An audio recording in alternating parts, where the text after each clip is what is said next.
BRS పాలనలో 10 ఏళ్లలో జరిగిన అవినీతి కవిత వ్యాఖ్యలతో బయటపడిందని మంత్రి అడ్లూరి లక్ష్మణ్ అన్నారు.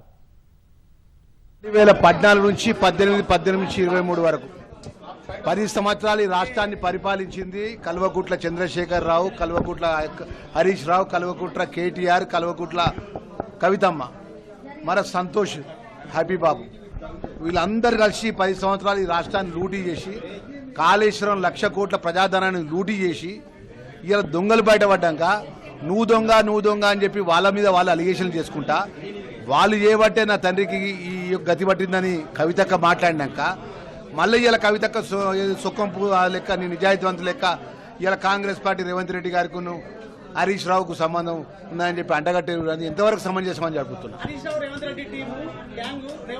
అరే మేము ఒకటే విషయం చెప్పదలుచుకున్నామండి. ఇప్పుడు వాళ్ళ కుటుంబానికి సంబంధించిన తగాదా, వాళ్ళ కుటుంబానికి సంబంధించిన ఆస్తి పంపకాలు, వాళ్ళ కుటుంబానికి సంబంధించిన పదవి పంపకాలు, ఆమె గత ఎన్ని రోజులకు సంవత్సర కాలంకి వెళ్ళి వాళ్ళ కుటుంబం మీద దాడి చేస్తుంది. ఒకసారి ఉత్తరంతో దాడి చేసింది, ఒకసారి అనేక సమస్యల మీద దాడి చేసింది. వాళ్ళ కుటుంబంలో అనేక సార్లు కూర్చొని పంచాయతీ చేసుకున్నారు. అది వాస్తవంగా కాదని చెప్పమానండి. నేను చెప్తున్నా, నేను వాళ్ళ కల్వకుట్ల చంద్రశేఖరరావు, కల్వకుట్ల హరీష్ రావు, కల్వకుట్ల కేటీఆర్, కల్వకుట్ల కవితక్క, కల్వకుట్ల వంశీ, ఆ కుటుంబాన్ని కూర్చున్న వాళ్ళందరూ కూర్చొని వాళ్ళ ఇంట్లో పంచాయతీ చేసుకోవాలని చెప్పమనండి. 6 నెలల కింద వాళ్ళకు సంబంధించినటువంటి కుటుంబానికి తగాదాల విషయంలో కూడా కాంగ్రెస్ పార్టీకి ఎందుకు సంబంధం ఉంటుందండి? అరే మేమేమంటున్నామండి, ఎవరెవరి టచ్ లో ఉండరండి. యథార్థమైన విషయం ఉంటే 20 నెలల తర్వాత ఇవాళ మాట్లాడింది కాళేశ్వరం కుంభకోణం బయటపడ్డాక, కాళేశ్వరం కక్కుర్తి కమిషన్లు బయటపడ్డాక, 1,00,000 కోట్లు దోసుకున్న తర్వాత ఇవాళ మాట్లాడిందండి. నాకు అర్థం కాదు. ఒకవేళ మా నాయకుడితో నిజంగానే ఎలాంటి సంబంధం ఉన్నట్టు మా నాయకుడు అసెంబ్లీ ఎందుకు పెడతాడు, మా నాయకుడు మన కమిషన్ ఎందుకు చేస్తాడు? ఇవాళ ప్రధాన నిందితుడు కేసీఆర్, తర్వాత 2వ నిందితుడు హరీష్ రావు రాడా? 3వ నిందితుడిగా ఉన్నటువంటి ఇరిగేషన్ పాపాలు చేసిన అంతా రారా? ఎవరిని వదిలిపెడుతుందండి రేపు ప్రభుత్వం? వాళ్ళే అంటుంది ఆమెనే. ఇది ఈ యొక్క పాపానికి బాధ్యులు మా హరీష్ రావు, సంతోష్ రావు అంటుంది. అరే నీ కుటుంబాన్ని దొంగతనం చేసిన ఒప్పుకుంటాను కదా. 1,00,000 కోట్లు కుల్లగొట్టిన విషయం లోపట, మీ తండ్రి ముఖ్యమంత్రిగా పనిచేసిన కాలం లోపట, కమిషన్లతో కాళేశ్వరం కూలగొట్టి ప్రజల దుర్వినియోగం విషయం లోపట నా హరీష్ రావు, సంతోష్ రావే బాధ్యులని నువ్వే మాట్లాడుతున్నావు కదా. నీ కుటుంబానికి సంబంధించిన సమస్య మా మీద ఎందుకు ఆస్వాదిస్తున్నావు? మాకేం సంబంధం అది? కల్వకుట్ల కుటుంబం లోపల 3వ వ్యక్తి తలదూరుస్తూ ఉంటారా అండి 20 నెలల లోపల? మా ముఖ్యమంత్రికి ఏం సంబంధం అండి? అఖిల భారత కాంగ్రెస్ పార్టీ పరంగా మాకేం సంబంధం ఉంటుందండి?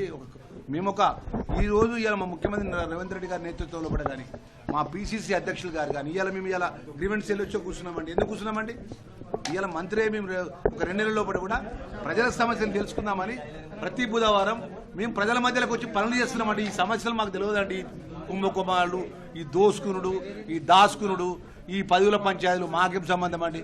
మా రాహుల్ గాంధీ గారు, మా సోనియా గాంధీ గారు, మా మల్లికార్జున ఖార్గే గారు ఏ విధంగా చెప్తాం, మా పిసిసి అధ్యక్షులు, మా ముఖ్యమంత్రి గారు ఆ విధంగా మా ప్రభుత్వం ప్రజలకు ఇచ్చిన మాట అమలు చేసే విషయం లోపల ఈ రాష్ట్ర ఖజానాను లూటీ చేసి ఒక్క పైసా లేకుండా మొత్తం రాష్ట్ర ఖజానా ఆర్థిక సంక్షేమం సృష్టించినాక కూడా ఇలా ఇన్ని సంక్షేమ కార్యక్రమాలు ఇస్తున్నాం. ఇవాళ మీరు మాట్లాడేందండి నాకు అర్థం కాదు. ఎట్లుంటారండి? ఇప్పుడు ఒకటి గుర్తురండి, ఇవాళ జాతీయ పార్టీలు ఎన్ని ఉన్నాయి ఈ రాష్ట్రంలో, దేశంలో? ఒకటి కాంగ్రెస్ పార్టీ, ఒకటి బీజేపీ ఉన్నది. నిజంగానే మేము జాతీయకు సంబంధించిన బీజేపీ వాళ్ళ గిట్ట, మేము కాంగ్రెస్ పార్టీకి సంబంధించిన వాళ్ళ గిట్ట, మా నాయకత్వం ఎవరైనా కూడా మేము బీఆర్ఎస్తో టీఆర్ఎస్తో మాకు సంబంధం ఉన్నట్టయితే వాళ్ళు ఊరుకుంటారండి? వాస్తవాలు బయటపడ్డరా? ఇవాళ నువ్వు దొంగతనం బయటపడి 1,00,000 కోట్ల కుంభకోణం కూడా దానికి చెప్పు, సమాధానం చెప్పు. 1,00,000 కోట్ల ప్రజల దుర్వినియోగం చేసినందుకు వేరే దేశంలో ఏం చేస్తారో తెలుసా అండి? ప్రజల ధనం ఒకటి దుర్వినియోగం చేస్తే ఉరిదిస్తారండి.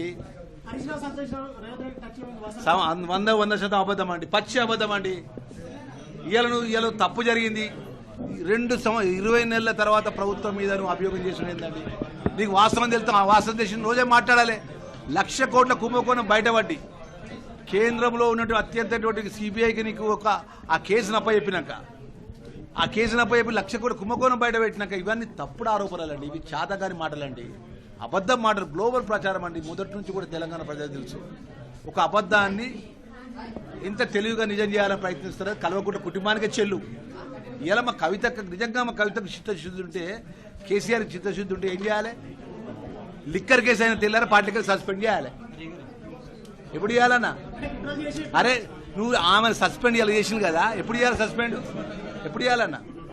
లిక్కర్ కేసు అయిన తెల్లారే నీ నీతిగాల ప్రభుత్వం పార్టీని నడిపిస్తున్నా, రాష్ట్రానికి నీ నా ముఖ్యమంత్రిగా పనిచేసిన అని చెప్పినోడు ఏం చేయాలి?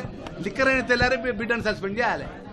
ఇవాళ నేను 1,00,000 కోట్లు దోసుకొని దొంగలు పంపకాలు అయిపోయి 2004 ముందు ఆస్తులు ఎంత, 2023 తర్వాత వాళ్ళ ఆస్తులు ఎంత, ఎట్లకెళ్ళి వచ్చినాయి పైసలని?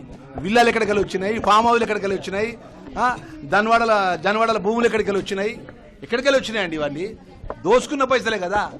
దోసుకున్న పైసలకు మాకేం సంబంధం అని మా మీద పెడుతున్నారు ఇది.